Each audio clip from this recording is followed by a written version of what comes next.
Frecuencia Cero, 92.5. El rock, sin eufemismos, la rompe. A contramano.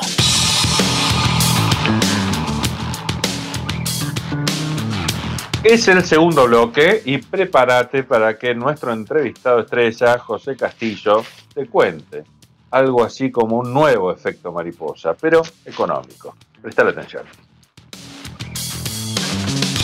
Estamos en contacto con José Castillo, un economista que nos encanta porque es muy pedagógico, entiende mucho, es docente de la UBA y economista, obviamente. ¿Cómo te va, José? Simón te saluda. ¿Qué tal, Simón? ¿Cómo estás? Muy bien, muy bien. Muchas gracias por atendernos. ¿Sabés que nosotros amamos prestarle atención a las cuestiones estructurales?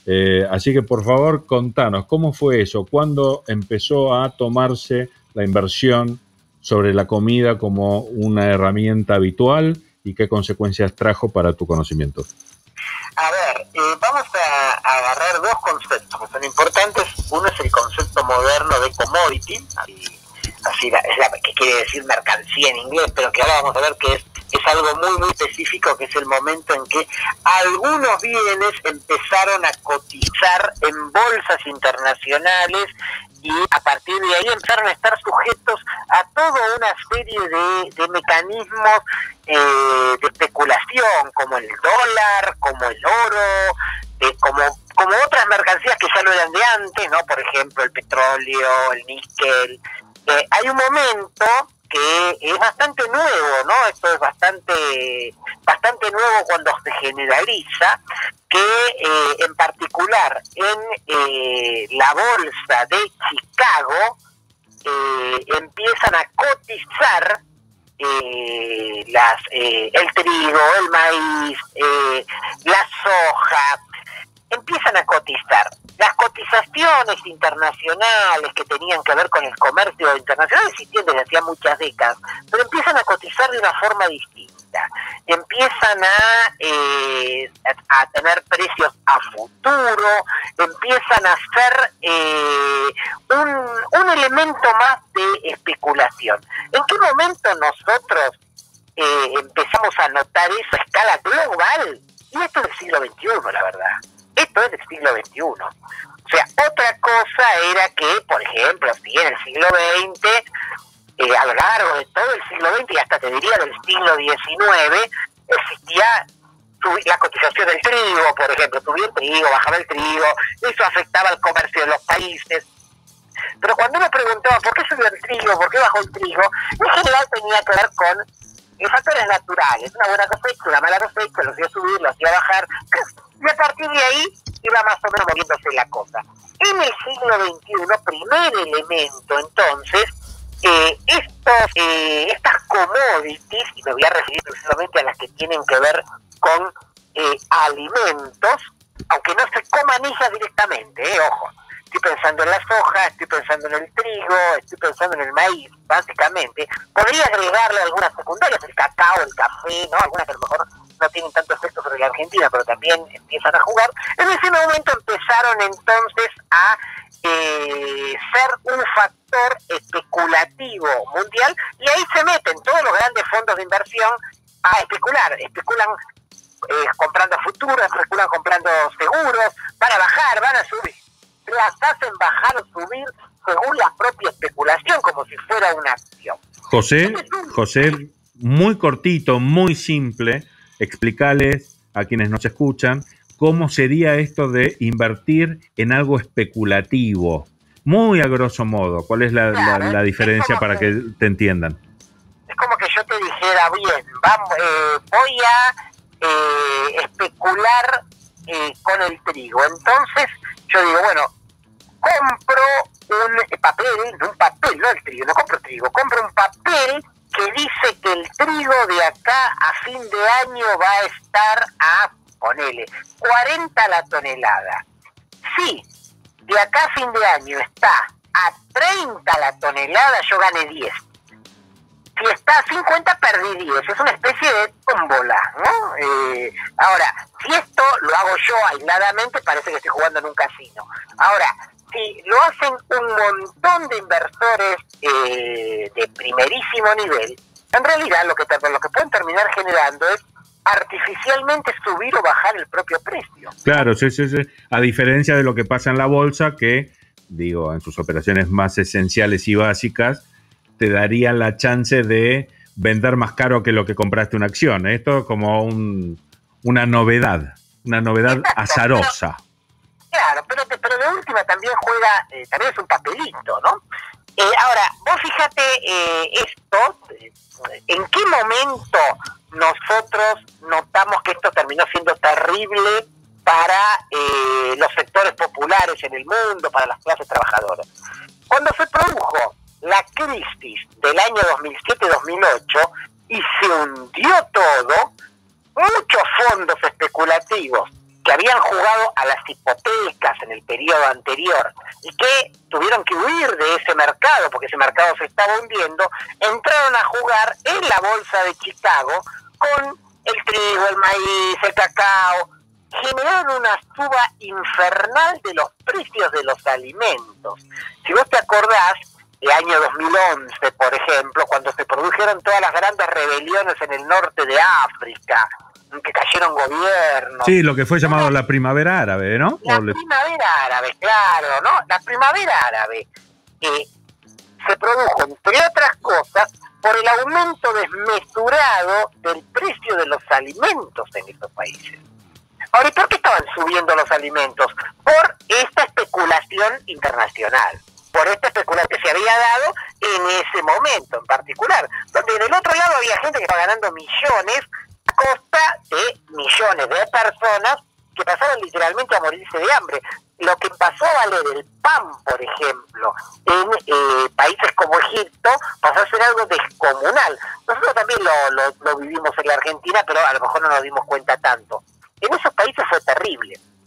Ahora, esto que yo te he contado es, por así decirlo, la mitad de la película, ¿no? La película de cómo las commodities, o sea, las materias, todavía son las materias primas, la harina, el trigo, el maíz, la soja, el cacao, juegan y suben y bajan de precio. Ahora, la segunda característica, lo segundo que hay que agregarle a esto, es la entrada, por así decirlo, del capitalismo industrial en el campo. Porque hoy ya no es simplemente qué pasa con la soja. Lo estamos viendo en la Argentina también, esta discusión. Ya no es qué pasa con la soja. Detrás de qué pasa con la soja es qué pasa con el aceite de soja, qué pasa con el crash, o sea, el residuo de la soja, cómo eso se termina transformando en alimento, cómo fíjate que nosotros vendemos soja. Ahora, ¿soja qué es? Soja es alimento para los cerdos. O sea, la soja es una fábrica de proteína. Entonces, el valor o cualquier especulación con respecto a la soja termina jugando directamente con el valor de la proteína. Y este es un circuito mundial, porque la Argentina produce soja que le vende a China, que a su vez produce cerdos, que después son alimento de los trabajadores chinos. Si sube el precio de la soja, puede subir el precio del cerdo, con lo cual afecta el costo de la materia prima fundamental de la industria china, que son los asalariados chinos, que entonces termina subiendo el precio de una computadora como costo de materia prima. O sea, esto de que esté todo atado, de que los alimentos pasen a ser una industria en un circuito, digamos, de cadenas de valor globales, también es muy nuevo. Y también entonces aparece acá la pregunta de quiénes son los actores que se paran en ese lugar, ¿no? Que se paran en esos lugares, que son las grandes empresas monopólicas de alimentos del mundo, ¿no? O sea, a ver, nombranos algunas como para que se ubiquen. Las tenemos en la Argentina, ¿no? El exportador número 1 de la Argentina, Cargill. Cargill es el gran exportador de la Argentina. Ahora, de la Argentina, no, del mundo.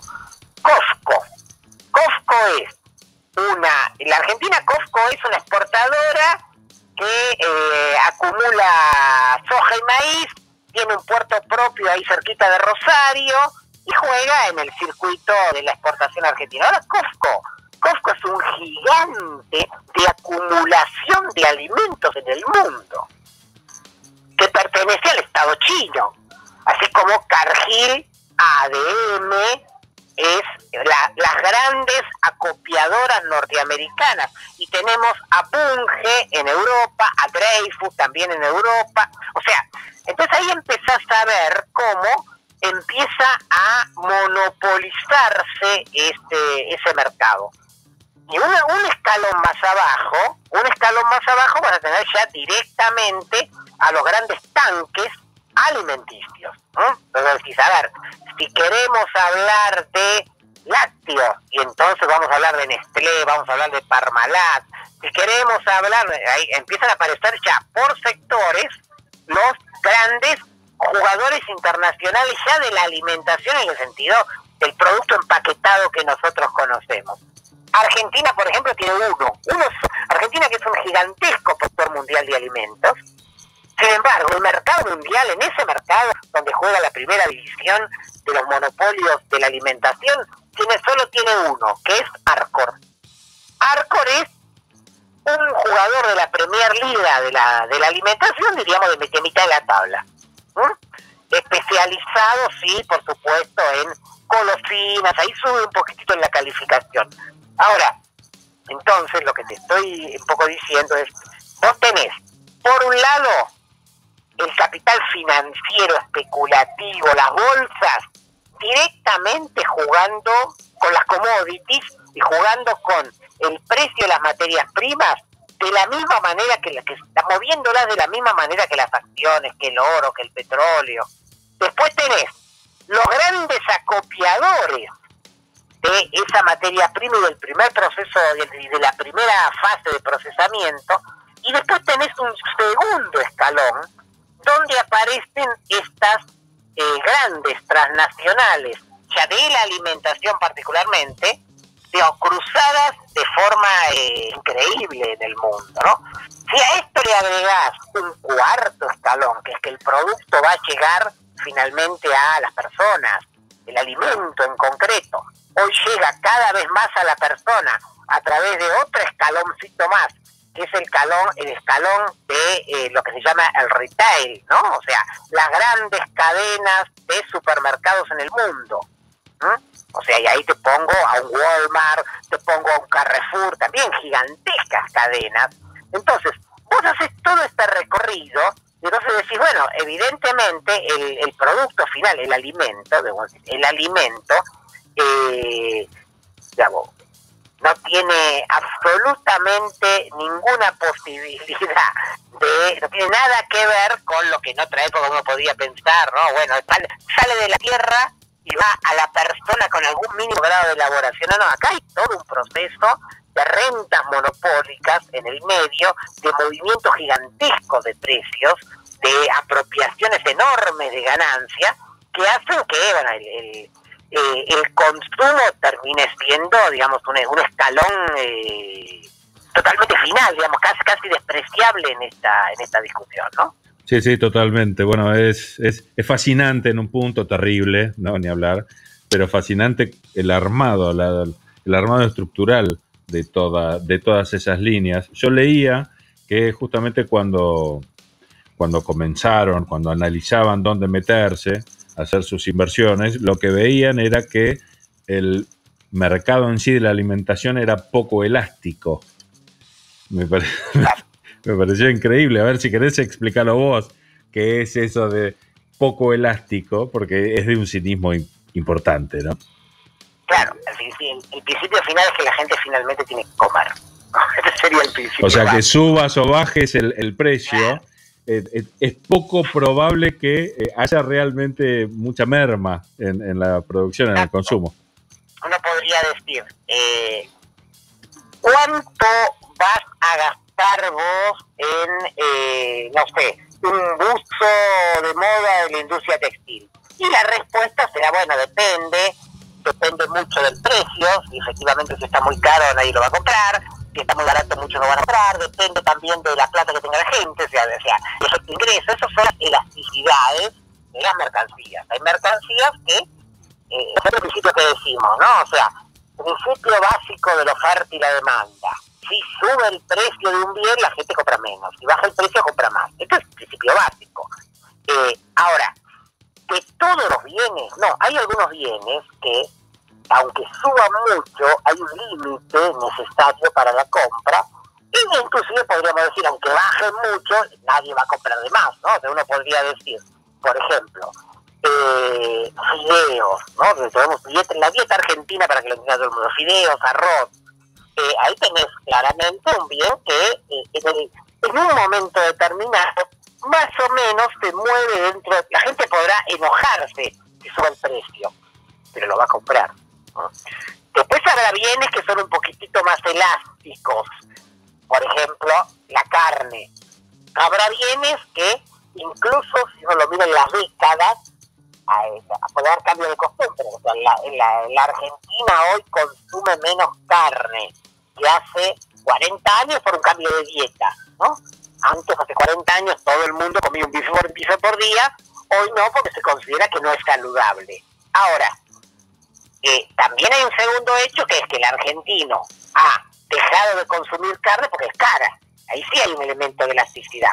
Ahora, hay muchos bienes, y sobre todo los bienes que tienen que ver con, lo llaman los harináceos, ¿no? El pan, los fideos, el arroz. En otras culturas el arroz es el reemplazo de esto, que como son el alimento básico de los sectores populares, bueno, el que tiene para vender esto sabe que eso se va a terminar vendiendo. O sea, la elasticidad de esos alimentos es bajísima. Y por lo tanto, es simplemente calcular cuánto es la cantidad de población, y ahí ya tenés el mercado, y ahí ya tenés la colocación. El gran tema de, por ejemplo, la alimentación en la China, ¿no? O sea, nosotros, ojo, una parte de eso, entramos en una parte de eso porque somos los proveedores de soja, nada más ni nada menos, ¿no? O sea, nosotros le vendemos soja a los chinos no comen soja. ¿Quién come soja? Lo que te decía antes, los chanchos. Ahora, hay un crecimiento en el consumo de proteínas en la China, miles de millones de personas, y esto hace entonces que el que está ubicado en ese mercado tenga, diríamos, la demanda garantizada, ¿no? Esto sí. Después, por supuesto, aparecerán las diferenciadoras, ¿no? O sea, las empresas lácteas saben que tienen una leche que se vende masivamente, pero a su vez tienen leches especiales. Después vamos a los quesos, vamos a los yogures, ¿no? Y empiezan a aparecer una cantidad de productos que sí tienen una elasticidad mayor y dependerán de los precios y también de los ingresos de las personas. ¿Dónde fue que se comenzó a hacer ese tipo de mecanismos de especulación? En Estados Unidos, me imagino. Sí, a ver, esto es una consecuencia más de esa crisis económica global que se abre a comienzos de la década del 70, el siglo pasado, en el 73, ¿no? O sea, en aquel momento, cuando se abre una crisis mundial, que la primera imagen fue la crisis del petróleo del 73, empiezan a quedar enormes masas de capital especulativo que a lo largo de las décadas siguientes fue buscando valorización financiera en determinados bienes. Un día salta el petróleo, al otro día se va del petróleo y salta a las hipotecas inmobiliarias. De ahí salta a las hipotecas inmobiliarias y se va al oro. De ahí salta al oro y va a las commodities alimenticias, ¿no? Entonces, los alimentos pasaron a ser un factor más de este mundo especulativo en el cual el capitalismo está inmerso en los últimos 50 años. Insisto, no es que en este momento los alimentos pasaron a ser mercancía. Mercancía era de antes. Ahora, pasaron a ser mercancía especulativa a partir de este momento, que yo creo que podría haber sido en cualquier instante de los últimos 50 años. Terminó siendo en la crisis de 2007-2008, cuando lo vimos globalmente, cuando lo vimos para todo el mundo, ¿no? Perfecto, José. Bueno, como siempre, ¿querés puntualizar algo que no haya salido en la charla? No, mira, yo creo que una de las grandes discusiones que está planteada es justamente cómo algunos bienes tienen que dejar de ser mercancías. La discusión es cómo se producen mundialmente para que, como son bienes de los cuales depende la vida, salgan del circuito de la mercancía. Es lo mismo que estamos discutiendo ahora cuando se debate si mañana, pasado, entre 2 meses, entre 2 meses, entre 1 año, se descubre la vacuna contra el coronavirus. Todos estamos esperando que se descubra la vacuna. Ahora, el día que se descubra, ¿qué se va a hacer con eso? Va a transformarse en, oye, la discusión que había ayer o anteayer, ¿no? Va a ser una mercancía inalcanzable, vamos a estar 5 o 6 años con una mercancía inalcanzable, con una vacuna inalcanzable. Vamos a repetir lo que pasó, por ejemplo, con el HIV hace un par de décadas atrás, hasta que se logró hasta transformarlo en algo más o menos accesible, o accesible, porque lo compran los estados, a nivel individual no lo es, se seguía muriendo la gente. Con esto es lo mismo, ¿no? O sea, el mundo hoy está en condiciones, vía la transformación genética, de producir alimentos para todo el planeta, sin ningún lugar a duda, y eliminar el hambre del mundo. Eso es técnicamente posible. Ahora, bajo el mundo de las mercancías no. Bajo el mundo de las mercancías no. ¿Por qué? Bajo el mundo de las mercancías los alimentos van a seguir siendo prohibitivos para miles de millones de personas. Es así, José, lamentablemente. Bueno, te agradecemos como siempre que hayas charlado con nosotros y sucederá en el futuro porque realmente eres una enciclopedia, querido José, así que nada, charlaremos a futuro. Bueno, nos vemos la próxima. Dale, un abrazo grande, muchas gracias. Chao. Si no pensás, alguien lo va a hacer por vos. A contramano. Información y reflexión. ¡Espectacular!